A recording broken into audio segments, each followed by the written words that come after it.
नाही, मी जमिनीवरचा कार्यकर्ता आहे. त्यामुळे जमीन धरून जमिनीवर राहणं हे अत्यंत आवश्यक आहे. हा माझा स्वभाव आहे की भारतीय जनता पक्षाने कोणत्याच विरोधकांना आणि मित्रपक्षाला हेलिकॉप्टर मिळू नयेत म्हणून महाराष्ट्रातले परिसरातले सर्व हेलिकॉप्टर हे त्यांनी बुक करून ठेवले, ब्लॉक करून ठेवले. कोणता पक्ष विजय होईल, पराभूत होईल हा छोटा भाग आहे. मात्र लोकशाही पराभूत होती आहे. माणुसकी, सभ्यता, संस्कृती आणि लोकशाहीमधला जो गाभा आहे, सभा, विचार, हा जो गाभा आहे हाच लुप्त करण्याचा भारतीय जनता पक्षाचा प्रयत्न आहे. त्यामुळे माझ्यावर पाळत ठेवणं, माझ्या संदर्भातले फोन जे आहेत त्याच्या टॅप होतात अशा प्रकारचा देखील एक संशय आहे. काँग्रेस मुक्त भारत करण्याच्या नव्यात, काँग्रेस सगळे मुक्त झालंच नाही, नव्या दमानं आता महाराष्ट्रातलाच नव्हे तर भारतातला विरोधी पक्ष सक्षम म्हणून काँग्रेस हा उदयास आलाय आणि लढतो देखील आहे. त्यांच्या पक्षातल्या 12 लोकांचं काय करायचं किंवा त्यांच्या कार्यकर्त्यांना तिकीट देत नाही, उमेदवारी देत नाही, तो त्यांचा प्रश्न त्यांच्यावरती सोडून द्या. मुद्दा असा आहे की तुम्ही विरोधक म्हणून तुम्ही तरी एकोप्यानं एकत्र राहणं अपेक्षित नव्हतं का? तुमचे लोक कसे काय, तुम्हाला त्यांना का नाही रोखतायत, थांबवतायत? जे बोललं जातं की मुंबईचा महापौर हा मराठी पाहिजे, तर त्या संदर्भात तुमची आणि काँग्रेस पक्षाची काय भूमिका?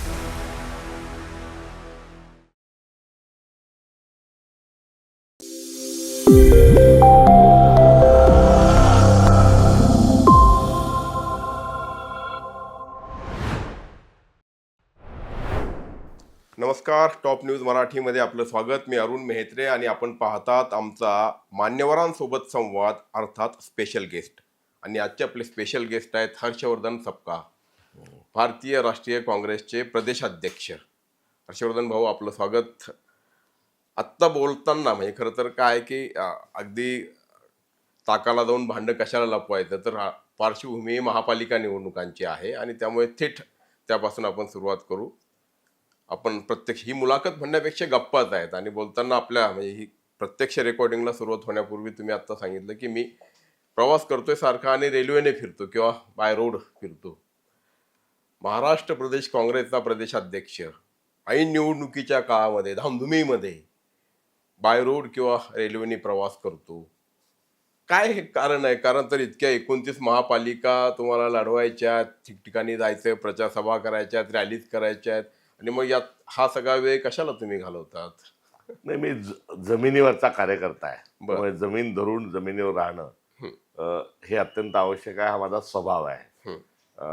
मी याच्यात कम्फर्टही आहे. नगरपालिकांच्या निवडणुकीमध्येही मी बऱ्याच सभा घेतल्या. त्या सभांच्या वेळेसही मी महाराष्ट्र ज्याला पिंजून काढणं म्हटलं तर तोच बरोबर शब्द आहे. मी तो पिंजून काढत असताना बाय रोडच आणि प्रसंगी रेल्वेने गेलो आणि आता तेच सुरू आहे. मात्र यावेळेस हा प्रश्न उपस्थित जो झाला त्याकरता मी भाजपचे धन्यवाद देतो. ते यासाठी की भारतीय जनता पक्षाने कोणत्याच विरोधकांना आणि मित्रपक्षाला हेलिकॉप्टर मिळू नयेत म्हणून महाराष्ट्रातले परिसरातले सर्व हेलिकॉप्टर हे त्यांनी बुक करून ठेवले, ब्लॉक करून ठेवले. काय बोलता? आणि त्यामुळे कोणालाही हेलिकॉप्टर मिळू नये याची त्यांनी व्यवस्था केली आणि तिथून मी रस्त्याने फिरत आहे ही गोष्ट अधोरेखित झाली. त्यामुळे या गोष्टीला पुढे आणण्याचं सगळं श्रेय हे भाजपचं आहे. मात्र बघा ना, हे यामागचं जे मूळ आहे ते फार दुःखद आहे. निवडणुका म्हटल्यानंतर राजकीय पक्षांनी आपली भूमिका लोकांपुढे मांडायची, विरोधकांवर आरोप करायचे, प्रत्यारोप जे असतील ते करायचे, विरोधकांनी त्यांची भूमिका मांडायची, आमच्या टीकेला उत्तर द्यायचं, आमच्यावर आरोप द्यायचे आणि एक सभ्य, सुसंस्कृत आणि सर्वांना आपली भूमिका मांडता यावी या अनुषंगानं मोकळीक असली पाहिजे. नेमकी तीच मोकळीक निवडणुकांमधून ही चालली आहे. आता निवडणुका जसं जीव घेणा खेळ हा भारतीय जनता पक्षाने केलं हे फार चूक आहे. कोणता पक्ष विजय होईल, पराभूत होईल हा छोटा भाग आहे. मात्र लोकशाही पराभूत होती आहे.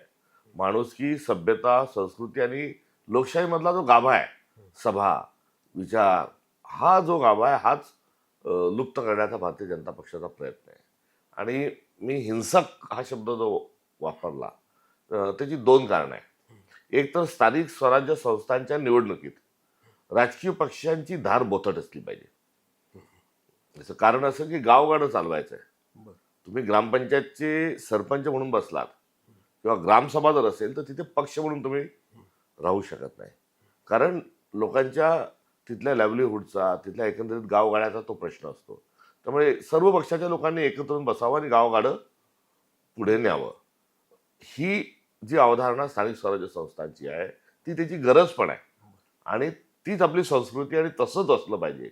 थेट उद्या ग्रामसभेमध्ये सरपंच म्हणतात, नाही माझा पक्ष आहे आणि मी माझ्या पक्षातल्याच निवडून आलेल्याच वॉर्ड मेंबरांना मी निधी देणार किंवा माझ्या पक्षाच्याच माणसानं मला मतदान केलेल्यालाच मी ओळखपत्र देणार, त्याचाच दाखला देणार, तर ते हास्यास्पद किंवा अत्यंत चुकीचं ठरेल. तेच स्थानिक स्वराज्य संस्थांमध्ये सर्वांमध्ये त्यांना गावगाडा चालवायचं. महानगरपालिकांची गोष्ट थोडी आपण समजू शकतो, मात्र तिथेही ती याच सगळ्या एकंदरीत जी मोठं सॉफ्टवेअर आहे त्यामध्ये ती पण याच्यासाठी सुटत नाही की शेवटी स्थानिक स्वराज्य संस्था म्हणजे काय, तर मूलभूत सुविधा. बरोबर. आता पाणी, नळ, नाली, लाईट, बत्ती, दिवाबत्ती, स्वच्छता, एखादा डुक्कर कुत्रा मरून पडला कुठे, तर त्याला ओढून देण्याकरता तुम्ही तिथे पक्ष पाहणार का? तर तिथे तिथला महापौर असेल, नगराध्यक्ष असेल, जिल्हा परिषद अध्यक्ष असेल, सभापती असेल, हा सर्व पक्षांच्याच अनुषंगाने त्यांना पुढे जावं लागतं. राजकीय पक्ष आहे, त्यांना निवडणुका त्याच्या पक्षावर लढत असतील तर चांगली गोष्ट आहे, त्याच्यात काही दुमत असायची काही गरज नाही. मात्र ती थेट जी धार आहे आज, नाही आम्ही विजय होणार आणि आमचाच विजय झाला पाहिजे, त्याकरता मग आम्ही प्रशासनाला वेठी धरू, त्याकरता आम्ही गुंडांना करू, त्याकरता आम्ही पैसे लावू, म्हटलं काही करून आम्हाला आमच्याच पक्षाचा झेंडा लागला पाहिजे. तर हे काही करूनचा जो भाग आहे हा जो आहे हा क्रूर आहे. आणि हा काहीमध्ये मोठ्या प्रमाणावर पैशाचा वापर होतोय आणि काहीमध्ये गुंडागर्दी वाढतीये. नगरपालिका आणि महानगरपालिकांच्या निवडणुकीच्या पार्श्वभूमीवर आतापर्यंत महाराष्ट्रात 3 मर्डर झालेले आहेत.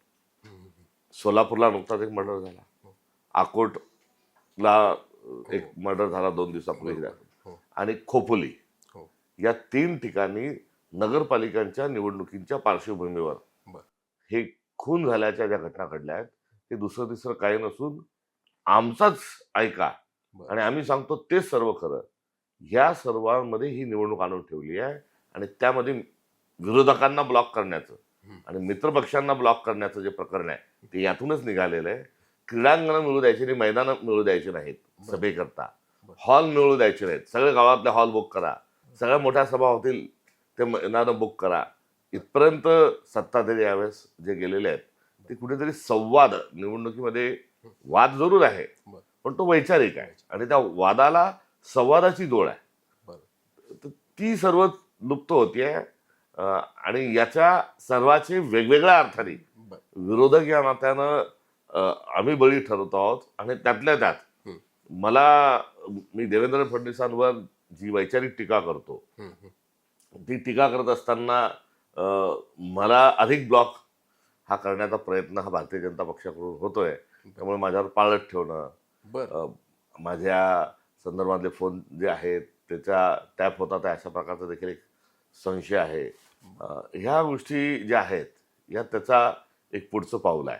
त्यामुळे मागच्या दिवसात मी मुंबईला नगरपालिकेच्या निवडणुकीच्या दरम्यान जिथे राहतो, ज्या शांताश्रम सर्वोदय मंडळाच्या तिथे थेट झोपण्याच्या खोलीपर्यंत मी ज्या तिथे येऊन तुम्ही कुठे जाणार आहे, काय करता, तुम्ही पत्रकारांना कशाला बोलवतो, यासारखी माझे खुलासे विचारण्याकरता थेट बेडरूमपर्यंत येऊन आता पोलीस अशा प्रकारची माहिती ही घ्यायला लागली आहे.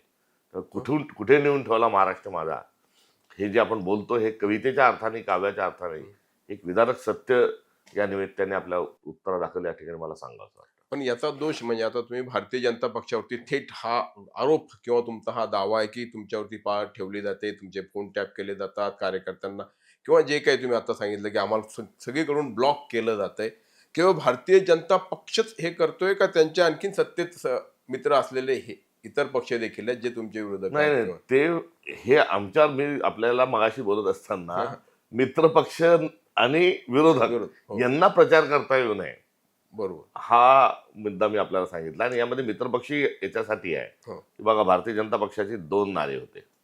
2014ला त्यांचा जो उदय झाला, ज्याला आम्ही टीकेचा भाग म्हणून भस्मासूर म्हणू, मात्र उदय एवढाच जो आहे तो जरी आपण मानून चाललो आणि मेरिटवर बोलायचं ठरवलं तर 2 नारे होते. एक तर काँग्रेस मुक्त भारत आणि 100% भाजप. मग 100% भाजपमध्ये म्हणजे बूथ प्रमुख, पन्ना प्रमुख आणि आता कार्यकर्ता आणि इतके व्हॉट्सअप ग्रुप. अमित शहाजी तर हे म्हणाले की आम्ही एखादी अफवा पसरवली हम्म. ती मुलायम सिंग यादवांच्या संदर्भातली, तर ती खोटी होती. मात्र ती आमचा बूथ पर्यंत ती गेली आणि इतकं आमचं केडर मजबूत आहे. नेटवर्क. पन्ना हो, ते हो, सगळं ते हो. सांगत असताना 100% भाजप त्यांनी म्हटलं. आणि दुसरं काँग्रेसमुक्तचं अभियान सांगितलं. आता गंमत अशी झाली की काँग्रेसमुक्त भारत करण्याच्या नादात काँग्रेस सगळे मुक्त झालंच नाही. नव्या दमानं हो. आता महाराष्ट्रातलाच नव्हे तर भारतातला विरोधी पक्ष सक्षम म्हणून काँग्रेस हा उदयास आलाय आणि लढतो देखील आहे. हो. मात्र भारतीय जनता पक्ष आता काँग्रेस युक्त झाली आहे. म्हणजे आम्ही काल काढलेले अंबरनाथचे आम्ही डिसिप्लिन ऍक्शन म्हणून ज्यांना हो, काढलं, 11 लोक. हो, त्यांना काढल्यावर, त्या 12 लोकांना काढल्यावर ते आम्ही आज काढतो आणि लगेच ते उद्या त्यांचे प्रांताध्यक्ष हे त्यांच्या पक्षात घेतात. एमआयएमची होती ते पण ती करायला मागे पुढे पाहत नाही. तर ते आता काँग्रेस युक्त झाले. ती एक त्यांच्या पहिल्या नाऱ्याची शोकांतिका. दुसऱ्याची जी आहे, म्हणजे हा जो प्रश्न आहे आपला, त्यामुळे दुसऱ्याची शोकांतिकाचं 100% भाजप. म्हणजे दुसरा कोणीच नाही. कोणीच सत्तेमध्ये हा नसला पाहिजे. आता सत्तेत त्यांचे 2 पार्टनर आहेत. त्यामुळे आता यांनाही कसा बाहेरचा रस्ता दाखवला जाईल बर. याचे कारस्थानं त्यांचे सुरू आहेत. इथे पार्थ पवारचं जे प्रकरण आहे, हो. हे पार्थ पवारचं प्रकरण सत्तेतूनच उघड. सत्ताधाऱ्यांकडून उघडकीस आलेलं आहे. किंवा एकनाथ शिंदेच्या भावाच्या शेतात ड्रग्सची फॅक्टरी सापडत असताना त्यांना क्लीन चिट देणं की जास्ती बोलू नका, नाहीतर बघा 40 लोक त्या फॅक्टरीला सोडून देणं, हा सर्व जो प्रकार आहे हा यांना बाहेरचा रस्ता हळूहळू दाखवायचा. आणि 2029ला त्यांनाही एकतर पक्ष तुमचे विलीन करा, नाहीतर बाहेर निघा. तर हे हे आतला जो त्यांचं जे टोळी युद्ध आहे, बर. हे टोळी युद्धही कुठेतरी सुरू झालेलं आहे. मात्र हे दोघे जे आहेत हे कासावी सून त्यांनी एकदम जसं जहाज डुबताना माणूस पकडून ठेवतो तसं त्यांनी स्वतःचा डुबत असताना आता देवेंद्र फडणवीसांना कुठेतरी पकडून ठेवलंय. बर. पण आता तुम्ही म्हणताना की काँग्रेसयुक्त भाजप झालेली आहे आणि तुमचे लोक त्यांच्याकडे, म्हणजे आता जसं मी म्हटलं की महापालिका निवडणुकीत पण तो अनुभव आहे की येणाऱ्यांसाठी दारं उघडी करून, कवाडं उघडी करून त्यांना उमेदवारी दिली. म्हणजे तुमचे उमेदवार देखील पळवले, म्हणजे मतदार पळवतात हा एक आरोप होतात, पण आता उमेदवार देखील पळवले. विषय असा आहे की एक पक्ष म्हणून किंवा सत्तेसाठी म्हणून त्यांनी आता सगळ्या गोष्टी मर्यादा सोडलेल्या आहेत. म्हणजे पण तुमचे लोक कसे काय, तुम्हाला त्यांना का नाही रोखतायत, थांबवतायत? म्हणजे तुमच्या पक्षाच्या आमदार असू द्यात, राजीव सातवांच्या पत्नी असू द्यात, किंवा इकडे पुण्यामध्ये देखील असे अनेक लोक आहेत की जे ऐन निवडणुकीच्या तोंडावर ते निवडणुकीच्या काळामध्ये पक्ष सोडून गेलेत. मग तुम्हाला त्यांना का नाही रोखतायत? भय, प्रलोभन या 2 गोष्टींच्या माध्यमातून भारतीय जनता पक्ष हे इतर पक्षातले ज्याच्यात आमचे हे लोक घेत आहेत हे वास्तव आहे. आता जाणारे लोक काय म्हणतात, आता अशोकरावजी गेले ते म्हणत होते काँग्रेसमध्ये माझा जीव गुदमरत होता. अरे बाबा, मुख्यमंत्री झाले आपण साहेब, आपण PWD मिनिस्टर होते, आपण खासदार झाले. असा जीव गुदमरणं जर असेल तर आमचा कार्यकर्ता म्हणतो की आमचा पण जीव जरा तुम्ही कुठेतरी दमकोंडी करा, आमचा जीव गुदमरला पाहिजे याची काळजी घ्या. त्यांच्या सारखी लोक गेले, विखे पाटील साहेबांसारखी माणसं गेली. आता या सगळ्यांची जी यादी आहे ही वाचत असताना ती फार मोठी आहे. मात्र उद्या सत्ता पारडं बदललं तर पुन्हा हे इकडे येते. आता त्यात पुन्हा काही जी आमची माणसं जातात, तर ती जात असताना कुणाल पाटील हे आमच्या पक्षाचे मोठे नेते, माझ्याही जवळचे, ते जेव्हा भाजपत गेले तेव्हा प्रतिक्रिया मी दिली की कुंपणाने शेत खाल्ले. म्हणजे त्यांना शैक्षणिक संस्था उभ्या केला, सहकार क्षेत्रात मोठं काम केलं, त्यामुळे महाराष्ट्राची जडणघडणीला मदत झाली. पक्षालाही वाटलं की असं काम केल्याने पक्ष मजबूत होईल, लोकांची सेवा होईल, संस्था आपल्याजवळ राहतील सर्व्हिसेससाठी. या सर्वातून ज्या संस्था उभ्या राहिल्या, आता त्याच संस्था हे ब्लॅकमेल करून आता त्याच संस्था डुबू, तुमच्यावर कारवाई करू म्हणून आता त्याचाच हत्यार म्हणून आता भारतीय जनता पक्षात लोक चालले. त्यामुळे कंपनी आमचं शेत खात आहे. दुसरं आता आम्ही अजून काय द्यायला पाहिजे? आपण राजीवच्या पत्नीचा जो उल्लेख केला, ती त्या सर्वसामान्य रित्या त्या परिवारातून राजीवसारख्या एका चांगल्या नेत्याच्या अशी त्यांचा विवाह झाला आणि राजीवचं अकाली जाणं, त्यामुळे ते सर्वांनाच मनाला चटका लावून जाणार होतं. आणि अशा वेळेस एक श्रद्धांजली की त्या माणसाच्या कुटुंबासोबत उभं राहिलं पाहिजे. त्याची 2 मुलं आहेत, ते लहान आहेत, ते आई ज्या आहेत त्या वृद्ध आहेत, त्याही मंत्री होत्या. त्यांना श्रद्धांजली म्हणून आमदार केले. एकदा नव्हे, तो 2 वेळेस आमदार केला. आता 2 वेळेस आमदार केल्यावरही त्या पक्षात जर थांबत नसतील, तर आता अजून काय केलं पाहिजे हा एक प्रश्न आहे. त्यांचं राजकीय काही योगदान नाही, किंबहुना झालेल्या 2024च्या निवडणुकीत मित्रपक्षांनी त्यांनी विरोधात काम केलं इथपर्यंत तक्रारी केल्या. खासदारांनी तर अडून बसले होते मित्रपक्षाचे की यांनी निवडणुकीत माझ्या विरोधात काम केलं, यांना पुन्हा दुसरी टर्म देऊ नका. तरी त्यांना उमेदवारी एक भावनेचा भाग म्हणून, एक माणुसकीचा भाग म्हणून दिलंय. आता त्यांना त्यांचा राजीनामा, त्यांचा भाजप प्रवेश, आता राजीनामा रिक्त झालेल्या पदावर पुढच्या अधिवेशनात त्यात पुन्हा आमदार. म्हणजे भारतीय जनता पक्षाची भूक जी आहे ती काही समजत नाही.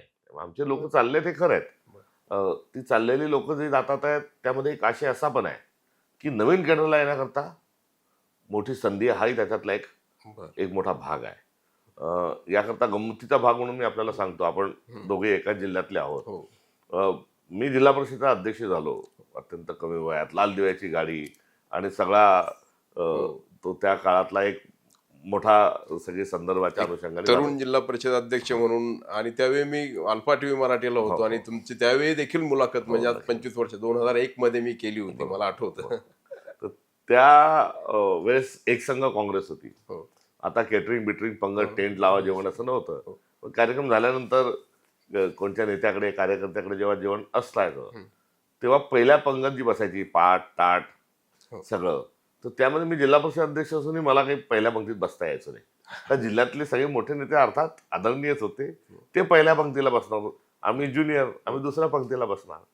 पण त्यावेळेस काँग्रेस फुटली आणि राष्ट्रवादी काँग्रेस झाली. तर बहुतांशी सर्व वरिष्ठ नेते जे आहेत ते तिकडे गेले, राष्ट्रवादीत गेले. तर आम्ही दुसऱ्या पंक्तीत बसणारा माझं वयाचे किंवा केडरचे जे लोक होते हे झटकन पहिल्या पंक्तीत आले. तर हा विनोदाचा जरी भाग असला तरी राजकारणातल्याही पंक्तीत हे पुढे काय आलं तर एक जागा जी होती ती कुठेतरी मोकळी झाली. आता या आपत्तीला इष्ट आपत्ती म्हणून तिथल्या काही नेत्यांना पुढे आणणं हा आमचा अजेंडा राहणार आहे. लोक का सोडून जातात याचं वैचारिक कारण नाही आहे. म्हणजे आमचा विचार दुबळा आहे, आम्ही लोकांशी नीट, आमच्या पक्षामध्ये ब्लॉक आहे, कोणाचं ऐकल्या जात नाही वगैरे वगैरे, असा काही त्याच्यातला आशय नाही.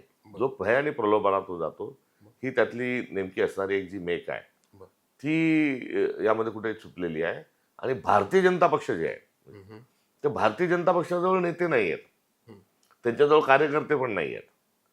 किंवा कार्यकर्ते जे आहेत बिचारे त्यांनी सतरंजाच टाकाव्या किंवा काय करावं. आता ते बूथ प्रमुख, पन्ना प्रमुख जे होते त्यांना त्यांनी प्रमोट करायला पाहिजे होतं. त्यांनी त्यांच्या कॅडरचे, त्यांच्या विचाराचे संघदक्ष म्हणणारे सगळे जे मंडळी होती त्यांना पक्षात बसायला पाहिजे होतं. जे कालपर्यंत जे वंदे मातरम शेंडी कात्रम या विषयाने त्यांना हिरवत होते त्या सर्व मंडळींना, त्यांच्या विरोधात बोलणाऱ्यांना ते त्यांच्या पक्षात घेतात आहे. अगदी अंबरनाथमध्ये काय झालं, अंबरनाथमध्ये काँग्रेस, भारतीय राष्ट्रीय काँग्रेस, एकनाथ शिंदे शिवसेना आणि भाजप अशी तिरंगी लढत झाली. त्या तिरंगी लढतीमध्ये आम्ही एकमेकांच्या विरोधात लढलो. आम्ही भाजपला आणि एकनाथ शिंदे यांना विरोधात प्रचार केला. आमचा आणि शिंदे सेनेचा नगरसेवक पडला. शिंदेंना विरोध म्हणून आमच्या तिथल्या लोकांनी भाजपशी जवळीक करण्याचा प्रयत्न केला. आम्ही त्यांना काढलं. मात्र ज्या निवडणुकीत त्यांनी आपल्याला शिव्याशाप दिले, विरोधात आले, तुम्ही लगेच त्यांच्या पक्षात घेता. त्यांच्या पक्षातल्या 12 लोकांचं काय, ज्या 12 लोकांना पाडून आमचे लोक निवडून आले त्यांचं काय. त्यामुळे भाजप जी आहे ही आता पोकळ आहे. मला काय वाटतं की त्यांच्या पक्षातल्या 12 लोकांचं काय करायचं किंवा त्यांच्या कार्यकर्त्यांना तिकीट देत नाही, उमेदवारी देत नाही, तो त्यांचा प्रश्न त्यांच्यावरती सोडून द्या. मुद्दा असा आहे की तुम्ही विरोधक म्हणून तुम्ही तरी एकोप्यानं एकत्र राहणं अपेक्षित नव्हतं का? म्हणजे आता ठीक आहे, नगर परिषद निवडणुकीला स्थानिक पातळीवरती आघाड्या झाल्या आणि मग काही युतीची शक्ल झाली, महाविकास आघाडी. आता महापालिकेसारखी निवडणूक ज्यामध्ये मुंबई, पुणे, नागपूर या मोठ्या महानगरपालिका आहेत, इथे सामोरं जाताना निवडणुकीला तुम्ही तुमच्या महाविकास आघाडीची देखील शक्ल झाली, तुकडे झालेत. मग इकडे राष्ट्रवादी काँग्रेस तुमच्या सोबत असणं अपेक्षित होतं, शिवसेना तुमच्या सोबत, सगळे वेगवेगळे लढतायत. मग तुम्ही तरी काय एकत्रित राहत नाही आणि मग भाजप संधी साधणार नाही, तर तो शेवटी राजकीय पक्ष आणि सत्तेसाठी भुकेला आहे. या प्रश्नाचे दोन अँगल आहेत. आपण एक सांगितलं तो आहेच. हो. यातल्या कांगोऱ्यांमध्ये थोडं त्याचं स्पष्टीकरण आणि त्याचा खुलासा आवश्यक आहे. यामध्ये आम्ही अजित पवार हो. यांच्यासोबत, एकनाथ शिंदे यांच्यासोबत किंवा आमचे जे समविचारी नाहीत, आम्ही ज्यांच्या विरोधात आहोत, त्यांच्यासोबत कुठेही न जाण्याची भूमिका स्वीकारली. आमच्या काही मित्रपक्षांनी त्यांच्यासोबत जाण्याची भूमिका स्वीकारली, तिथे आम्ही त्यांच्यासोबत त्यांच्यापासून दूर राहण्याचा एक राजकीय वैचारिक निर्णय घेतला, जो आम्ही वैचारिक भूमिकेत कुठेही तडजोड करणार नाही.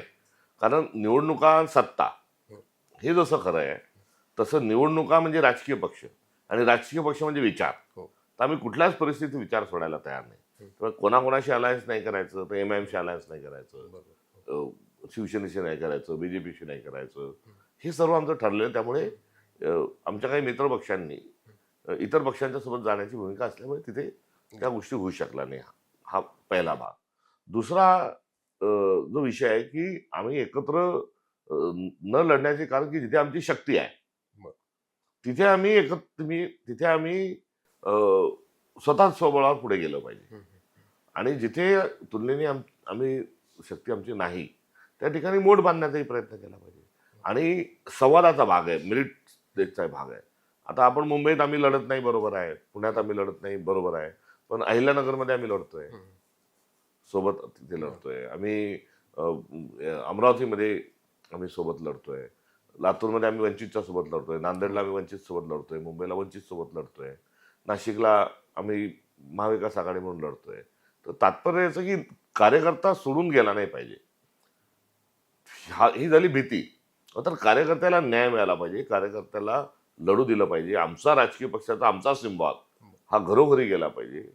ही पण भूमिका या वेगवेगळं किंवा लढण्याच्या अनुषंगानं परिस्थितीनुसार जिथे जिथे जशी परिस्थिती त्याच्यानुसार आम्ही घेतलाय. नाहीतर निवडणुकांमध्ये आघाडी अपरिहार्य झाली आहे.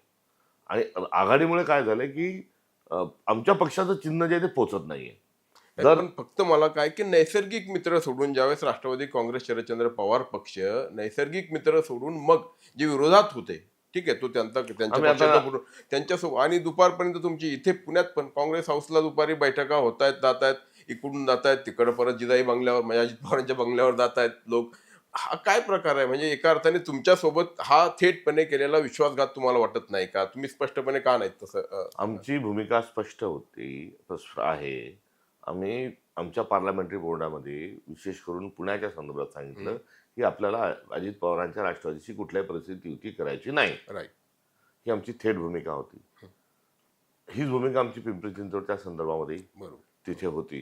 तिथे अगतिकून काही कार्यकर्त्यांनी जो शिवायचा शहाणपणा केला, त्यांना जी समज द्यायची ती देखील आम्ही त्यांना दिली आहे. इतर काही गावांमध्ये तर अजून वेगवेगळे प्रपोजल होते, तेही आम्ही टाळले. पण जिथे निलेश लंके साहेब जे आहेत ते ठाम स्वरूपामध्ये तुतारी आणि महाविकास आघाडीची भूमिका घेऊन होते, आम्ही तिथे त्यांच्यासोबत गेलो. त्यामुळे जालन्यामध्ये पण त्यांचं तुम्हाला सोडून जाणं असं माझं म्हणणं आहे की केवळ तुमचीच नाही, जसं माझं म्हणणं की विरोधकांनी एकत्र राहणं ही अपरिहार्यता किंवा आजची आवश्यकता असताना शरदचंद्र पवारांच्या पक्षाने राष्ट्रवादी काँग्रेसनी तुम्हाला सोडून जाणं हे योग्य कसं म्हणता येईल? किंवा त्यांना वाटतं तसं आणि सोयीची भूमिका तुम्हाला वाटत नाही का ही त्यांची?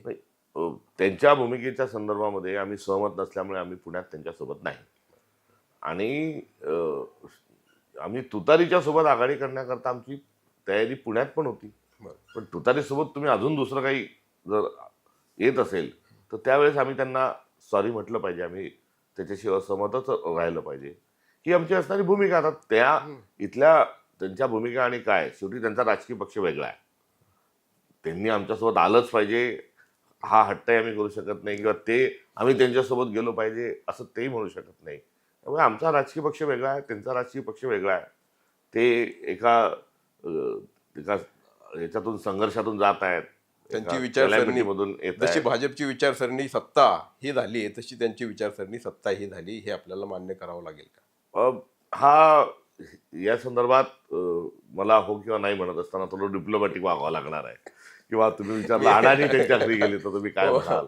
तर त्या संदर्भामध्ये अ, कसं आहे की आज इंडिया अलायन्सचे ते पार्टनर आहेत आणि यामध्ये मला काही टीका करण्याचा आता काही म्हणजे तिथे काही स्कोपच नाहीये. जे आहे ते पब्लिक डोमेनमध्ये आहे, ते आपल्या सगळ्यांच्या समोर आहे. त्यामुळे आणि तुमच्यासारखे सच्चा म्हणजे तुम्ही नेते असला तरी एक कार्यकर्ते आहात, जसं जमिनीवरचे कार्यकर्ते आहात, तसे तुमच्यासारख्या कार्यकर्त्याची निश्चितपणे अडचण होत असणार हे जगाला जाणवतं. हे अर्थात तुम्ही स्पष्टपणे नाही बोलत आहात. अडचणपेक्षा आम्ही आमची भूमिका ठाम जी आहे ती ठरवू. बरोबर. आता ते ते आमचे जे मित्रपक्ष असतील त्यांनी त्यांची भूमिका ठरवावी. आम्ही कोणासोबत फरफटत जाणार नाही बरोबर. आणि आम्ही आमचे विचार काही गुंडाळून ठेवणार नाही. ही आमची भूमिका आहे. आम्ही ती निश्चित करून ठेवू. काय आम्ही टीका कशाला करत बसायची? काही ठिकाणी तुम्ही वंचित आता उल्लेख केला की वंचित सोबत पण तुमची आघाडी किंवा युती झालेली आहे. बाळासाहेब आंबेडकर त्या दिवशी बोलले की यावेळी राहू केतू नव्हते म्हणून ही युती शक्य झाली. तर हे राहू केतू नेमके कोण आहेत, म्हणजे की ज्याच्यामुळे ही युती शक्य झाली, ते नव्हते या प्रक्रियेमध्ये? बाळासाहेब आणि काँग्रेस हे 98 आणि 99 या 2 निवडणुकीमध्ये तेव्हाचा बहुजन महासंघ हो. आणि काँग्रेस यांची युती होती. त्यामध्ये बाळासाहेब त्यावेळेस खासदार झाले. 98ला तर ओपनमधून दलित समाजाचे सर्व नेते विजयी झाले. त्याच्यात जोगेंद्रजी कवाडे चिमूरमधून विजयी झाले. रासू गवई साहेब जे आहेत 98ला ते अमरावतीतून, बाळासाहेब अकोल्यातून आणि रामदास आठवलेजी. हा एक प्रयोग अत्यंत यशस्वी झाला. नंतर काँग्रेसचं स्प्लिट झालं. 99ला आंबेडकर साहेब, प्रकाशजी आंबेडकर हे बाळासाहेब काँग्रेसच्या सोबत होते. नंतर जो मॅन्डेट मिळाला त्यामध्ये अशी परिस्थिती निर्माण झाली की काँग्रेस आणि राष्ट्रवादी एकत्र आल्याशिवाय महाराष्ट्राची सत्ताच बसत नाही. कारण राष्ट्रवादी ही शिवसेना बीजेपी सोबत गेली असली तरी अंकगणित काही जुळत नव्हतं. त्यामुळे संख्येचा जो 145चा जो आकडा आहे तो येण्याकरता दोघांनी सोबत येणं आवश्यक होतं आणि त्या परिस्थितीमध्ये विलासरावजी देशमुख साहेब हे मुख्यमंत्री झाले. 2 पक्ष एकत्र आले. त्या 99 पासून जे आमचा संवाद बिघडला होता तो आतापर्यंत बिघडलेलाच आहे आणि आता त्याला अधिक सुधारण्याची आवश्यकता ही जरूर आहे. त्यातला मूळ मुद्दा असा आहे की याच्याबद्दल मी आनंदही व्यक्त करतो आणि अभिलाषाही व्यक्त करतो की हा संवाद वृद्धिंगत व्हावा. आणि ही अभिलाषा व्यक्त करण्याचं कारण जे आहे ते आम्ही आणि ते समविचारी आहोत. आम्ही संविधानाला अभिप्रेत भारत निर्माण हा त्यांचा पण लक्ष आहे. ते आमचा पण उद्देश तोच आहे. हा आमचा समान बिंदू आहे. अनेकांची वंचितच्या मतदारांची असेल, वंचितल्या नेत्यांची असेल, काँग्रेसच्या मतदारांची असेल, नेत्यांची असेल, हे दोन्ही वंचित बहुजन आघाडी आणि काँग्रेस सोबत आली पाहिजे ही मोठ्या प्रमाणाची इच्छा होती. आणि यावेळेस नेमकेपणाने त्या इच्छेचा हा आदर झालेला आहे आणि तो आज रोजी 3 शहरांमध्येच आहे. पण ते राहू केतू कोण, म्हणजे मुद्दा असा आहे की ते कोण आहेत, की म्हणजे जे तुमच्या आधी म्हणजे महाविकास आघाडीमध्ये घटक असलेले तुमच्या सहकारी पक्षांचे कोणी नेते, त्यांच्यामुळे हे घडत नव्हतं? काय मग कधी शिवसेना असेल, उद्धव साहेब किंवा असं आता शरद पवार, बाळासाहेबांचं तसं मत आहे. काय संजय राऊत आणि थेट शरद पवार असे त्यांचं मी याच्या आधीच्या कोणत्याच चर्चेत काही सहभागी नव्हतो. त्यामुळे मला ते माहित नाही आणि तो तो राहू केतूचा संबंध. तर आता डिजिटल काळ आलेला आहे. आता बाजूला सारून आता मित्र म्हणून त्यांनी सोबत येण्याच्या काँग्रेसच्या संदर्भात घेतली भूमिका ही स्वागतार्ह आहे. जे झालं गेलं गंगेला मिळालं. खूप या जे काही असतील नसतील त्याच्यामुळे नुकसान मात्र जे आहे हे विचारधारेचं झालं हे खरं आहे. त्यामुळे विचारांसाठी मी वंचितची जेव्हा आघाडी जाहीर झाली तेव्हा ती आघाडीची घोषणा करत असताना सांगितलं की हा कोण किती लढतंय आणि कोण कुठे लढणार आहे, काय लढणार आहे, हा जो एक स्वाभाविक स्वरूपात तो मीडियाचा टोन आहे. म्हटलं या प्रश्नाचं इथे कुठलंही स्थान नाही, कारण हा संख्येचा खेळ नाही तर हा विचारांचा मेळ आहे.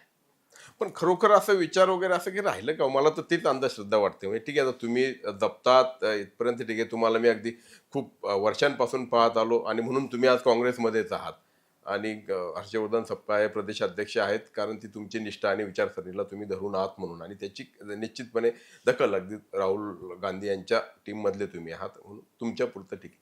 हल्लीच्या राजकारणामध्ये विचार आणि विचारसरणी असं काही, कारण सगळीकडे त्याला तिलांजली देणे हाच एक कार्यक्रम चाललेला दिसतोय. म्हणजे नाव घेताना शाहू फुले आंबेडकर असं म्हणायचं आणि त्याच गोटात जायचं. म्हणजे खरं सांगायचं सूत्र असं असतं की मित्राचा मित्र तो आपला मित्र, मित्राचा शत्रू तो आपला शत्रू. पण इथं जर बघितलं तर म्हणजे मित्राचा मित्र तो आपला होत नाही, किंवा कोण कधी शत्रू आणि कोण मित्र होईल असं राहत सकाळी नाही. कोण कोणत्या पक्षात चालला जाईल कोण सांगता येत नाही. ते सांगता येत नाही. आणि विशेष करून आपल्या राज्यामध्ये ज्यांना प्रामुख्यानं आपण आदराने बघितलं जातो, ज्यांनी हे नाव सगळं म्हणजे पुरोगामीचं वगैरे, शरद पवार साहेब, आपण त्यांचा उल्लेख करतो की त्यांच्याकडनंही विचारांना तिलांजली दिली जाते असं म्हणावं लागेल का? व्यवहार आणि विचार याचा चॉईस आज राजकीय पक्षांच्या समोर आहे. बरं. त्यामुळे व्यवहाराच्या अनुषंगाने बऱ्याच तडजोडी कराव्या लागतात. हं. आणि व्यवहार जो आहे त्यामध्ये विचारांचा बळी जातो. आणि विचार तुम्ही घेऊन पुढे जाल तो व्यवहार बाजूला पडतो, अशी आजची ही परिस्थिती आहे. मुळात जे मूळ गाभा जो आहे त्या गाभ्यापासून आपण दूर चाललोय. कारण विचार हो. आणि त्या विचाराला पुढे नेण्याकरता संघटन, विचार, निवडणुका, सत्ता, विचार आणि संघटन मजबूत करणं, ही जी एक सायकल आहे ती आता बाजूला पडली. त्या आता सत्ता कशी पण कुठून पण जमवाच, मिळवा, या पक्षात त्या पक्षात, आतून बाहेरून. त्यामुळे परवलीचा शब्द जो आहे हा सत्ता झाला. वास्तविक पाहता कार्यकारण भाव जर आपण बघितला तर विचाराच्या अधिष्ठानाशिवाय सत्ता येऊ शकत नाही किंवा असू नये. त्यामुळे सत्ता जी आहे हिची काही टेस्ट नाही आहे, ती फक्त एक पॉवर आहे. तर ती सत्तेला आता तुम्ही तिलाच ग्रॅप कराल आणि त्यासाठी लोकांना भ्रष्ट कराल. नागरिक जो आहे याच्यामध्ये नागरिक जो आहे तो सायलेंट झालाय. तुम्ही आपण म्हणता असं कुठं राहिलं का? नागरिक आहे म्हणून मतदार आहे. आता नागरिक बाजूला पडला, मग केवळ तो आता मतदार आहे. आणि मग मतदार असून तो आता उपलब्ध आहे बाजारामध्ये, तो उभा आहे. जसे चौकात कामगार उभे राहतात तसा तो उभा आहे. एकटा असेल त्याची ही किंमत, 10ची ही किंमत, 25 असेल त्याची ती किंमत, आणि जर त्याच्यापेक्षा जास्ती असेल तर मग अजून त्याची ती किंमत. त्यामुळे आता हा मतदाराचा सौदा होतोय, कारण तो नागरिकत्व त्यांनी कुठेतरी सोडलाय. जसा तो नागरिकत्वाच्या जवळ जाईल तसा विचाराच्या आपण जवळ जाऊ. जसा तो नुसता मतदार राहील तसा तो सत्तेच्या जवळ राहील, प्रलोभनात राहील. त्यामुळे आज मोठ्या प्रमाणावर आपलं भारत आणि एकंदरीतच व्यवस्था ही अडचणीत आलेली आहे. त्यामुळे आपल्या आजोबाच्या वेळेचा काळ, आपल्या वडिलांच्या वेळेचा काळ आणि आता, आणि हे असंच जर सुरू राहिलं तर भारतामध्ये अराजकता ही आल्याशिवाय राहणार नाही. आणि या सर्वांमध्ये काय होतंय की या सर्वांमध्ये जे मूलभूत प्रश्न आहेत त्या गावाचे, महानगरपालिकेच्या निवडणुकीच्या अनुषंगाने निवडणुका कशा झाल्या पाहिजे, पाणी, तुमचे टॅक्स किती आहे, तुमचे पार्क कसे आहेत, तुमचे गावातला कचरा कुठे जातो, तुमची शहरातली सुरक्षा काय, वाहतूक कोंडीचं काय. आता पुण्याच्या निवडणुकीत वाहतूक कोंडी सगळ्यात मोठा प्रश्न आहे. तो काही राजकीय पटलावर हा नाही. तर ह्या मुद्द्यांवर निवडणुका झाल्या पाहिजे. नगरपालिकेच्या निवडणुका त्या त्या गावातल्या त्या मुद्द्यांवर झाल्या पाहिजे. मात्र इथेच सुरू होऊन गेलं, मराठी पाहिजे का उर्दू पाहिजे, खान पाहिजे का बाण पाहिजे. आता या सगळ्यातून उत्तर प्रदेशचा पाहिजे का महाराष्ट्राचा पाहिजे. अरे महाराष्ट्राचा मराठी हे आपला धर्म आहे, याच्यात मराठी भाषा आणि आपली संस्कृती आहे, याच्यात हा जो कलगीतुरा सुरू होऊन गेला. तर मुख्यमंत्री जिथे जातात तिथे काय बोलतात. किंबहुना आज त्यांनी हे वातावरण तयार केल्यानंतर आम्हालाही त्या गावात गेल्यानंतर आम्ही आमचा जाहीरनामा प्रकाशित करतो. तो जाहीरनामा प्रकाशित केल्यानंतर लोकांपर्यंत तो जाहीरनामा आमचा पोचल्यानंतर लोक त्याच्याकडे कसं बघतात, हा एक मोठा प्रश्न झाला. किंवा उभं राहिल्यानंतर आमच्यावर होणाऱ्या टीकेवर किंवा राजकीय पक्ष म्हणून आम्हाला देखील ती मूळ मुद्दे सोडून टीका करावी लागते. त्यामुळे निवडणुका भरकटल्या जातात आहे, हे मी प्रामाणिकपणे कबूल करतो. आणि त्यामध्ये आम्हालाही एक मोठा कॉल आहे की याचा कसं करावं. आम्ही एवढंच सांगतोय की या निवडणुका या मुद्द्यावर झाल्या पाहिजे, मात्र आपण अशा मुद्द्यावर नेऊन ठेवलाय. एकंदरीत टोन जो आहे निवडणुकांचा, हाही मुद्दे बदलून टाकले. तुम्ही महत्वाच्या विषयाला हात घातलाय. मराठी पाहिजे का मराठी हा जो मुद्दा आलाय, आणि विशेष करून मुंबईच्या बाबतीमध्ये, आणि तिथे मग ते अस्तित्वाचा प्रश्न, मराठी माणसाच्या अस्तित्वाचा प्रश्न निर्माण झाल्यामुळे एक युती नव्याने म्हणजे जन्माला आली. दोन म्हणजे शिवसेना आणि मनसे एकत्र आले, शिवसेना उद्धव ठाकरे म्हणजे दोन भाऊ एकत्र आले. एक तर त्याकडे तुम्ही कसं बघता, हा माझा पहिला प्रश्न. आणि त्याला उपप्रश्न असा आहे की जे बोललं जातं की मुंबईचा महापौर हा मराठी पाहिजे, तर त्या संदर्भात तुमची आणि काँग्रेस पक्षाची काय भूमिका आहे? आता मराठी ही आपली भाषा नाही, आपली संस्कृती आहे, मराठी आपला धर्म आहे. बरं. आणि भाषावर प्रांतरचना हं. चं सूत्र हे नेहरूजींनी स्वीकारलं. हो. आणि ते स्वीकारून भाषावर प्रांतरचना केली. आणि ती करत असताना राज्य सरकार, केंद्र सरकार हा एक आपला ढाचा पण संघराज्याच्या अनुषंगाने आपला तयार झाला. तर मराठीमध्ये, महाराष्ट्रामध्ये आपण मराठी संवर्धनाच्या जर गोष्टी केल्या तर ते आपण केलंच पाहिजे. मात्र आपण भारतीय पण आहोत. त्यामुळे संविधानाच्या अनुसूची 8 मध्ये ज्या 22 भाषा आहेत, त्या 22 भाषांच्या संदर्भात आपल्याला आदर असला पाहिजे. मराठीचा आपण अस्मिता बाळगू, अभिमान बाळगू, पण त्या इतर 21 ज्या भाषा आहेत त्यांचा द्वेष करण्याचा काही आपल्याला अधिकार नाही. किंबहुना या 22 ज्या भाषा आहेत यांच्यात रोटीबेटी व्यवहार झाला पाहिजे.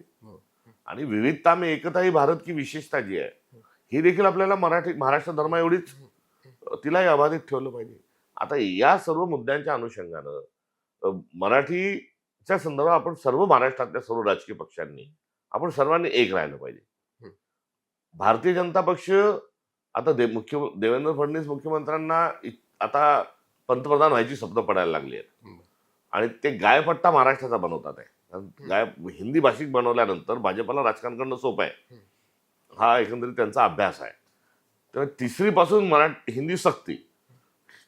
हिंदी सक्ती म्हणजे काय, तर गायपट्टा बनवणे एक.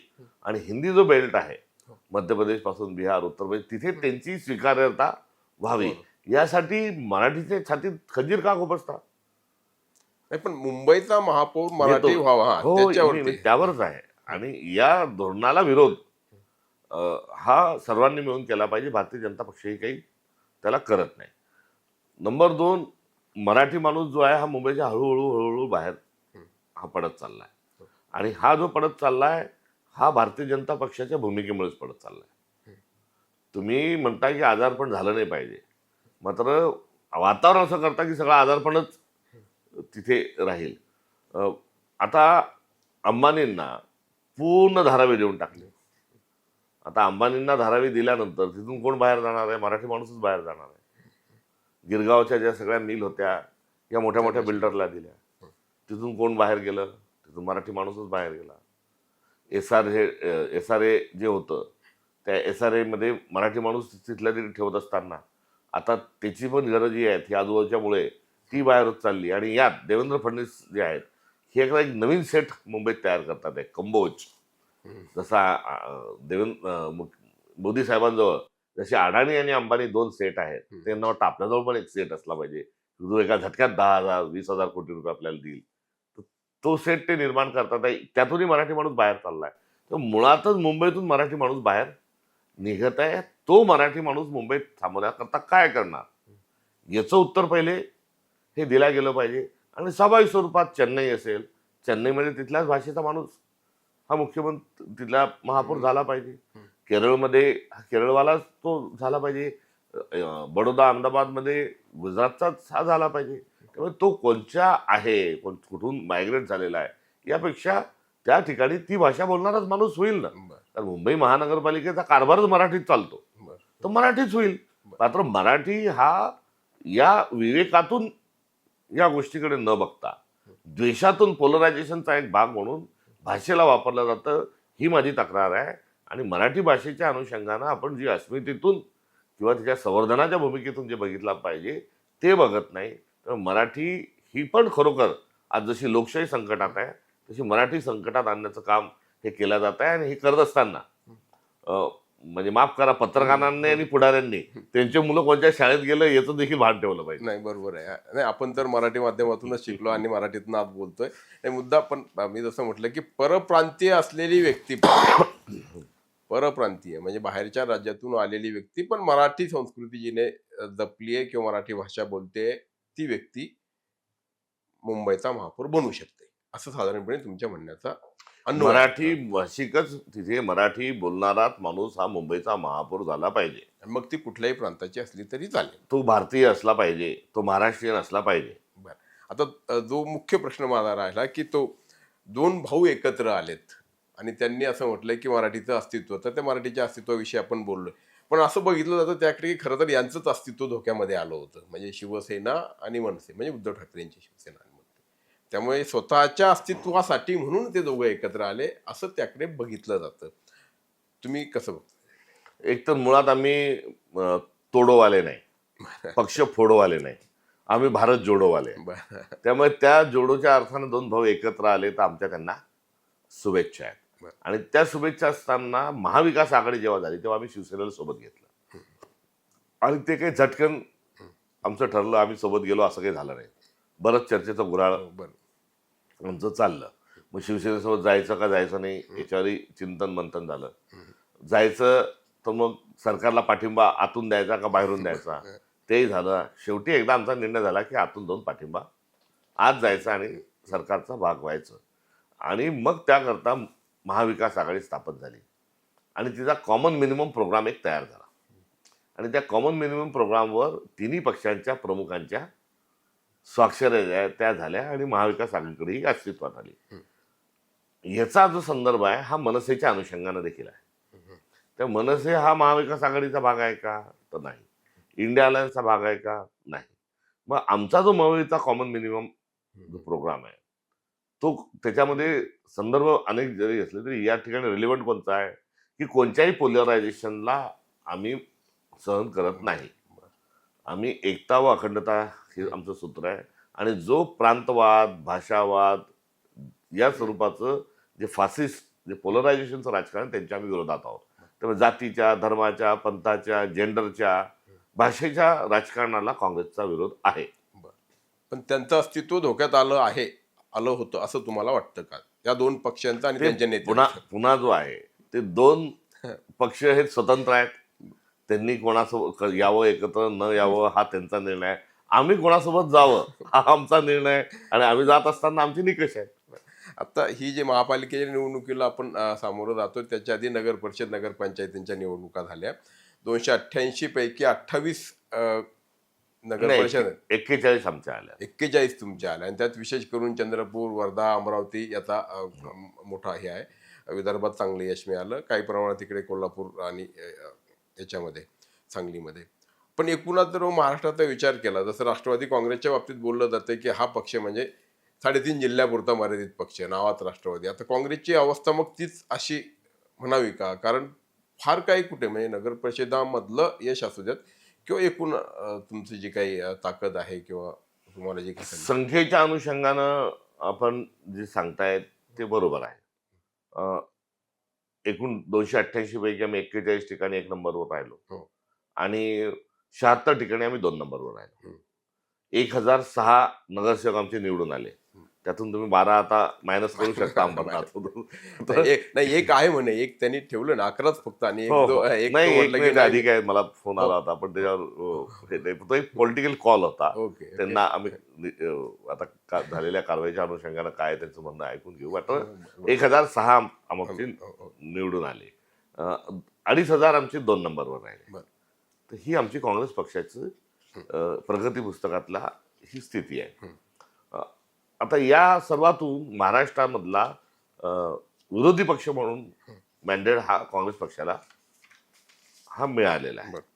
आणि आता आम्ही निवडून आणले नगरसेवक, नगराध्यक्ष, यामध्ये आता हे आमच्यासाठी एक कर्तव्य म्हणून आम्ही केलं. लोकांनी आमच्यावर विश्वास ठेवला, त्याची भान ठेवून आम्ही तशा पद्धतीने वागू. हे आमदार फोडणारे लोक आहेत, पक्ष फोडणारे लोक आहेत. यांनी आमचे पण लोक आता विकत घ्यायचं ठरवलं तर ही सभ्यता भारतीय जनता पक्षाजवळ नाही. त्यामुळे याच्यातही ते बरीच खरेदी विक्री करू शकतात. ही काही मी अमान्य करणार नाही. मात्र मूळ जी लढाई आहे 2029ची लढाई आहे आणि स्थानिक स्वराज्य संस्थेत आम्ही आलो म्हणजे हे आता मॅन्डेट म्हणून आम्हाला मदत करतील असं काही नाही. हे बुलडोजर घेऊन निघालेले आहेत.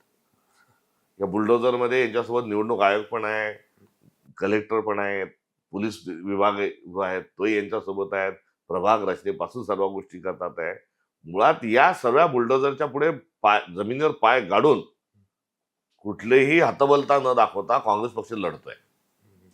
आम्ही नाही आपण येणार नाही, यांच्यासोबत चला, त्यांच्यासोबत चला असं म्हणून ज्या काही तडजोडी त्या काँग्रेस पक्ष करत नाही. किंबहुना जमिनीवर पाय रोवून आपल्यालाही कल्पना आहे, आपला सगळा महाराष्ट्र बघितला आहे, ग्रामीण भागाचा पार्श्वभूमी आहे आपली. नगरपालिकेत प्रचार करणं किती अवघड होऊन बसलं होतं. महानगरपालिकेत आता प्रचार करायचा विरोधी पक्षांनी सत्ताधाऱ्यांच्या विरोधात तर एक दिव्य आहे. आणि अशा पक्षात अशा पार्श्वभूमीवर आमचे कार्यकर्ते लढतात आहे. मला असं वाटतं की हे विजयापेक्षाही जास्ती महत्त्वाचं आहे. म्हणून नगरपालिकेच्या निवडणुकीमध्ये विजयी झालेल्या भारतीय जनतापेक्षा भारतीय जनता पक्षापेक्षा पराभूत झालेल्या काँग्रेसवाल्यांची जास्ती चर्चा झाली. आमची जास्ती चर्चा का झाली म्हणजे हार के जो जिंकता है उसको बाजीगर बोलते हैं फिल्म डाला बाजूला ठेवू. मात्र आमच्या पराभवाची जास्ती चर्चा झाली. आम्ही जे लढलो त्याची जास्ती चर्चा झाली. आणि आमच्या पुढ्यात जे वाढून ठेवलंय तो संघर्ष आहे आणि पॉलिटिकल कमिटमेंट ही आमची अबाधित आहे. त्यामुळे आम्हाला पुढचा जो मार्ग आहे ती वैचारिक भूमिकाच घेऊन पुढे जायचं आहे. आम्ही पैशाच्या जोरावर लढू शकत नाही. असंही तुम्ही म्हणाल की तुमच्याजवळ खूप पैशावाले लोक आहेत वगैरे वगैरे वगैरे. तो आता त्याचं काही उत्तर माझ्याजवळ त्याच्याजवळ उत्तर नाही. आणि असलंही कोणी काही केलं आम्ही 1 रुपया जर खर्च केला तर भारतीय जनता पक्ष 100 रुपये खर्च करते. आम्ही 100 केला तर ते 10,000 खर्च नाही, करतात. त्या बाबतीत तुमची तुलना होऊ शकत नाही त्यांच्यासोबत. तो इतका आता बलाढ्य सर्व अर्थाने झालेला आहे. फक्त आता असं आहे की मग मेहनत घेण्याबाबतीत मात्र आता ठीक आहे तुम्ही फिरतायत पण कार्यकर्त्यांची संख्या पण तशीच आहे. कारण तुमच्या पक्षाकडे मतदार आहेत बघ. म्हणजे आता जे लोकसभा निवडणुकीला आपल्याला दिसलं किंवा लोक मतदान करतात, लोकांच्या मनामध्ये काँग्रेस आहे, पंजा आहे. नेते मात्र तेवढ्या प्रमाणात नाही आणि कार्यकर्ते तर अजिबातच नाही अशी अवस्था आहे. आणि त्या कार्यकर्त्यांना कुठेतरी त्यांच्यामध्ये एक चेतना निर्माण करण्यासाठी जे आवश्यक असतं, जी एनर्जी आवश्यक असते. कारण आता बघा महापालिका निवडणुका भारतीय जनता पक्ष अगदी अमित शहा पंतप्रधानांपासून सगळे त्याच्यावरती लक्ष ठेवून असतील किंवा काय पद्धतीनं ते मेहनत घेतात. मग ठीक आहे ते कशा पद्धतीने जातात हा वेगळा भाग.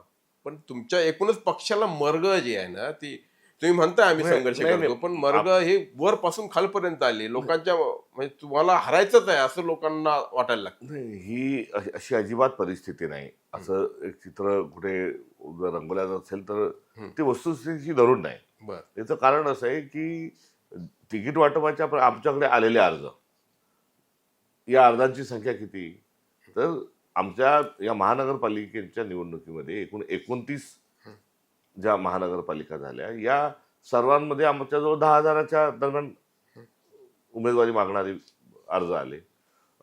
15,000 अर्ज आम्हाला नगरपालिकेच्या निवडणुकीच्या वेळेस आले.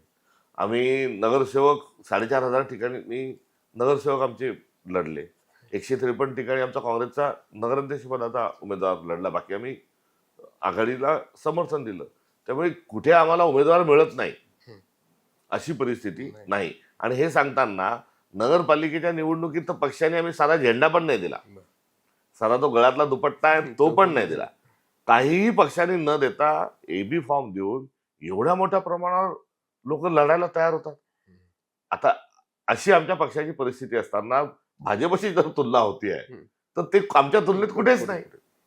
त्यांच्याजवळचा हे काढून घ्या, त्यांच्या मागचा हा सत्तेचा हात काढून घ्या, संसाधनं त्यांनी देणं बंद करा, किती लोक भेटतील त्यांना लढायला. त्यामुळे आमचा जो कार्यकर्ते पण आहेत, मतदार पण आहेत.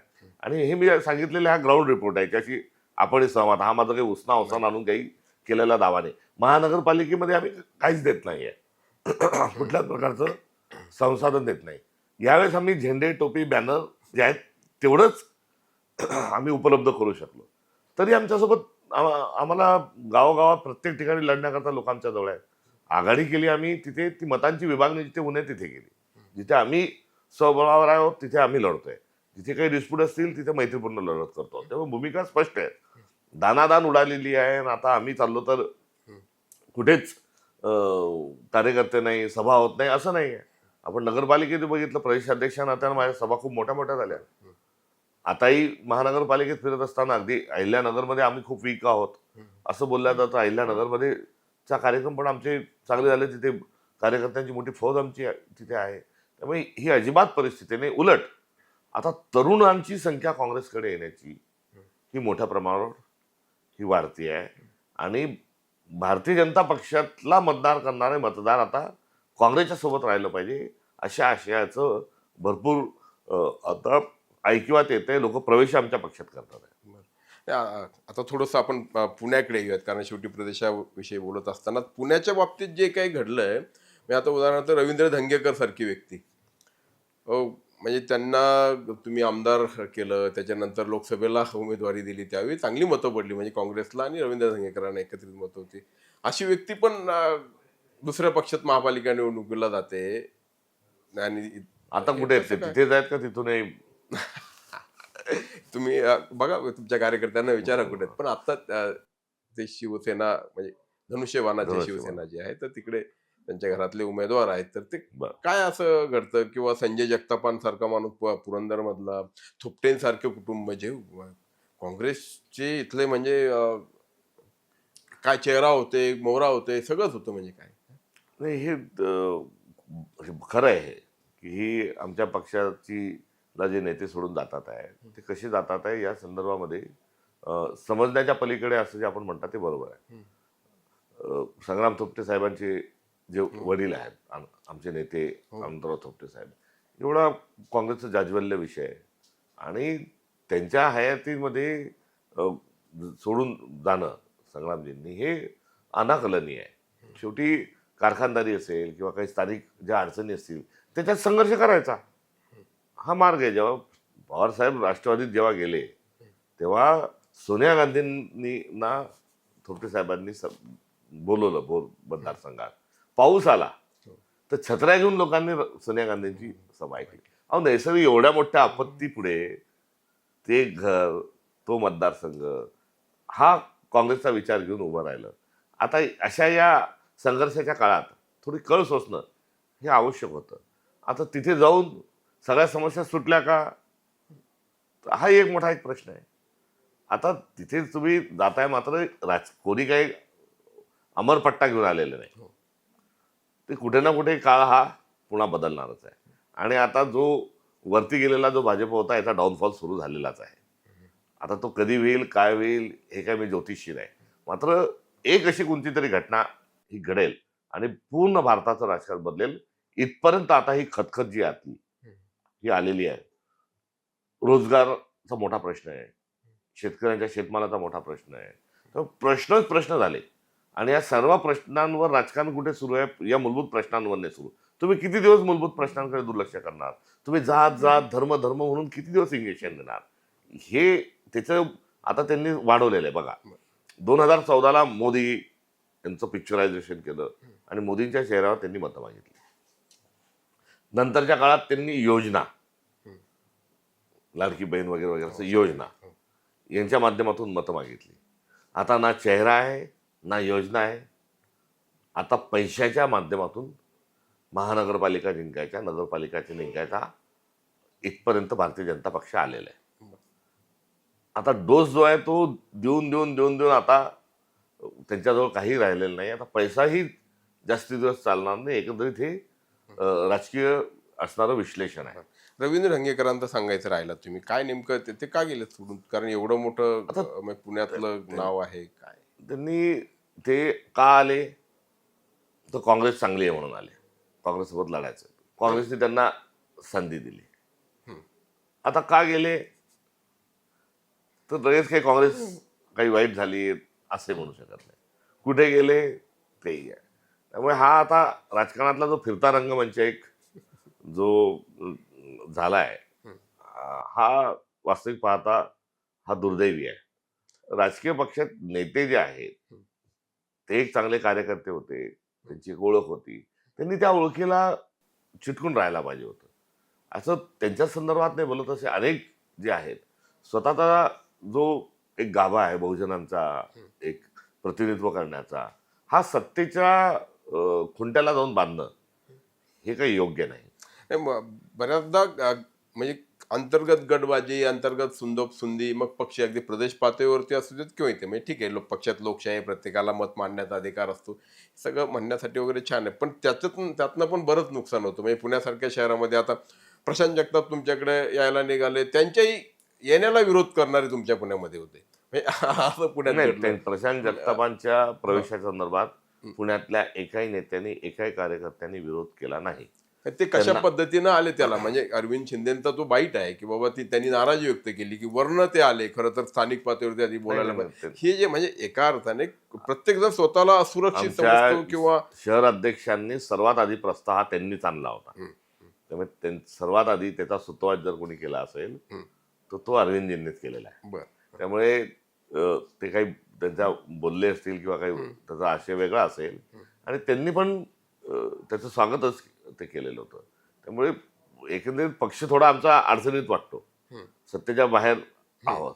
त्यामुळे एखादा अडचणीत आलेला पक्ष असेल, थोडा क्षीण होऊन गेला असं वाटत असेल तर मग जरा आजारपण पण वाढतात. तर त्यात काही आजारपण आमचे आहेत. पण आता आम्ही जैविक पद्धतीने ट्रीटमेंट घेण्याचं ठरवलेलं आहे, आयुर्वेदिक पद्धतीने घेण्याचं ठरवलेलं, कुठले साईड इफेक्ट आता न होता अशा ज्या काही गोष्टी आहेत त्या बरोबर मॅनेज होतील. आणि मी हे काय सावरासावरी करत नाहीये. बघा 288 नगरपालिका नगरपंचायतीची तिकीट वाटप आणि 29 महानगरपालिकेच्या तिकीट वाटपामध्ये कुठेच चांद्यापासून बांद्यापर्यंत कुठेही गटबाजी आणि कुठेही पक्षातील अंतर्गत जो विषय हा समोर आला नाही. पण प्रदेशाध्यक्ष म्हणून तुम्ही ठीक आहे आयुर्वेद पद्धतीने उपचार करतात. खरं तर म्हणजे जर आजार इतका गंभीर असेल तुम्ही त्याला चाटण काय देणार, इंजेक्शन देण्याची आवश्यकता असते कधी कधी. जरा तसं खमकं तुमचं हे दाखवणं ती तुम्हाला गरज नाही का वाटत, तुमचा खमकेपणा किंवा हे, कारण त्याशिवाय काय हे पक्ष संघटन आहे, कारण हल्ली तो का गेला आहे आता तुम्ही ज्या आता पद्धतीने. माझ्या मनातला भाव तुम्हाला जो आहे तो पहिल्यांदाच मी व्यक्त होतोय. एकंदरीत पक्षाची स्थिती, हा आमचं राष्ट्रीय नेतृत्व, पक्षाची स्थिती, आव्हानं, संघर्ष यामध्ये आज मला पक्षाची आई म्हणून राहावं लागणार आहे. प्रदेशाध्यक्ष या नात्यानं मी असा दादागिरी करून किंवा मला हेका वापरून चालू शकत नाही. तर पक्षाध्यक्ष म्हणून मातृहृदयी आणि आई म्हणून मला वागलं पाहिजे आणि त्याच भूमिकेतून मी वागत आहे. बरं, तर अगदी आता आपल्याकडे वेळेची थोडी मर्यादा आहे, पण एक शेवटचा प्रश्न की एकूणात आता 29 महापालिकांचा विचार केला तर साधारणपणे तुम्हाला काय वाटतं की किती ठिकाणी भारतीय आम्ही राष्ट्रीय चांगलं लढतोय. काँग्रेस. हा आम्ही चांगलं लढतोय. बर मी किती विजयी होणार, कसे विजयी होणार याचा अजिबात मी चिंता करत नाही. ते प्रामाणिकपणे सांगतो की मला लढायचं आहे, वैचारिक भूमिका घेऊन लढायचं आहे, कुठल्याच प्रकारचं कॉम्प्रोमाइज न करता लढायचं आहे. त्यामुळे लढणं ही आज काँग्रेस पक्षाची सगळ्यात मोठी गरज आहे आणि आम्ही ते लढतोय. आणि कोणत्याही राजकीय पक्षावर तुम्ही किती निवडून याल हा प्रश्न विचारणं हे स्वाभाविक स्वरूपात म्हणजे आजच्या राजकारणाचा जरी जो भाग असला तरी हा अन्याय आहे. त्यामुळे आम्ही लढणार आहोत, आम्ही ताकदीने पूर्ण लढतोय. भारतीय जनता पक्षावर आम्ही टीका घणाघात घालतोय. आम्ही अजित पवारांचा पक्ष सगळ्यांवर घालतोय. मूलभूत जे प्रश्न आहे ते प्रश्न आणतोय. आम्ही लोकांची जी भावना आहे ती बोलून दाखवतोय. आज विरोधी पक्षांनी जी भूमिका घेऊन मांडलं पाहिजे ती भूमिका घेऊन पूर्ण महानगरांमध्ये आम्ही आज संघर्ष करतोय. त्याचं काय होईल कसं होईल हे मला माहीत नाही. 29च्या 29 आमच्या आल्या म्हणजे आम्ही खूप मोठा पराक्रम केला असे मी म्हणायला तयार नाही. कारण जे आहे आता संविधानावर लोकशाहीवरच गंडांतर आलेलं आहे आणि आमचे संख्याबळ कमी आलं तर लगेच हताश होऊन निराश होऊन आमचं काहीच खरं राहिलं नाही या कन्क्लुजनवर जाणार नाही. आणि निवडणुकीच्या निमित्तानं आता महापालिकेच्या निवडणुकीत सोडून गेलेले मित्र जे आहेत ते निकालानंतर परत आले तर त्यांचं स्वागत आहे का? हा जो आहे ते जरतरचे प्रश्न आहेत. नाही पण तरी नाही, वैचारिक स्वरूपामध्ये अंबरनाथच्या प्रकरणाने काँग्रेसनी ते स्वतःची भूमिका ही स्पष्ट केलेली आहे. त्याला कुठल्याच स्वरूपामध्ये त्याचा उत्तर देण्याची आवश्यकता नाही. राहायला जे सत्तेत आहे आणि विरोधी पक्षासारखे वागतात ही त्यांची नुरा कुस्ती आहे. बर यांनी मारायचं सहन करायचं, त्यांनी रडायचं सहन करायचं. अहो अजितदादा, एवढं पुण्यात येऊन तुम्ही भाजपवर टीका करताय तर द्या ना सोडून, सत्तेच्या बाहेर या आणि भारतीय जनता पक्षाचं असलं तुमचं जे नातं आहे ते तोडून टाका आणि मग टीका करा. फडणवीस आणि त्यांची भाजपही त्यांच्यावर टीका करते आहे. अरे तुम्ही टीका करताय तर त्यांना तुम्हाला उत्तर द्यावंच लागणार, सत्तेतून बाहेर काढा ना. त्यामुळे विरोधकांची स्पेस मिळू द्यायची नाही हा त्यांच्या मागचं त्यांचं जे कारण आहे ते हास्यास्पद आहे. तर त्यांचा डाव त्यांनी स्पष्टपणे इथे सांगितलं की आम्ही दोघं वेगवेगळे यासाठी लढतोय की तिसऱ्याचा लाभ होऊ नये म्हणून. मग त्यांना फक्त असं आहे की तिसरेच एकजूट नाहीये. एकजुटीचा विषय जो आहे हा एकजूट दाखवून एकजूट आम्ही लढतोय ना. आणि आमची जी आम्ही सर्व पक्षांना सोबत घेतलं पाहिजे ही काही अपरिहार्यता नाही. त्यांची जी नुरा कुस्ती आहे ती नुरा कुस्ती जे खेळतात आहे त्याच्याकडेच मला फक्त लक्ष आपलं वेधायचं होतं. आणि जे सोडून गेलेले मित्र जे त्यांच्यासोबत आता गेलेत, जसं तुम्ही म्हटलं की अजित पवार किंवा शिवसेना तिकडे वेगळी गेलेली आहे, त्यांचं स्वागत परत निकालानंतर होऊ शकतं का? तशी शक्यता ठीक आहे, हायपोथेटिकल क्वेश्चन आहे. पण नाही पोस्ट अलायन्स जे आहेत याची दारं आमची मोकळी आहेत ओके. इंडिया अलायन्सच्या घटक पक्षांच्या सोबत. आणि आताही लढत असताना आम्ही अनेक शहरांमध्ये महानगरांमध्ये आम्ही महाविकास आघाडी म्हणून लढतच आहोत. आम्ही जे लढत नाहीये त्या ठिकाणी जे फंडामेंटल आयडिओलॉजिकल कारण आहेत त्याच्यामुळे आम्ही लढत नाहीये. आता नागपूरमध्ये आम्ही राष्ट्रवादीसोबत लढत नाहीये कारण तिथे आमचं संख्याबळ जास्ती आहे. आम्ही त्यांना घेऊ शकत नव्हतो. आमचे कार्यकर्ते थांबवणं अवघड होतं. तिथे आम्ही वेगवेगळे लढतोय. खूप धन्यवाद. आपण खरं तर प्रश्नांची मालिका सुरू राहिली असती, पण आता आणखी परत पुढच्या आपण कदाचित पुढच्या भेटीमध्ये आणखी विस्तृत बोलूयात. पण खूप छान तुम्ही सगळे मनापासून बोललात. मातेच्या भूमिकेतनं तुम्ही आता काँग्रेसमध्ये पक्ष सांभाळत आहात, त्याचंही कौतुक वाटतं आणि आमच्याही शुभेच्छा तुम्हाला. थँक्यू.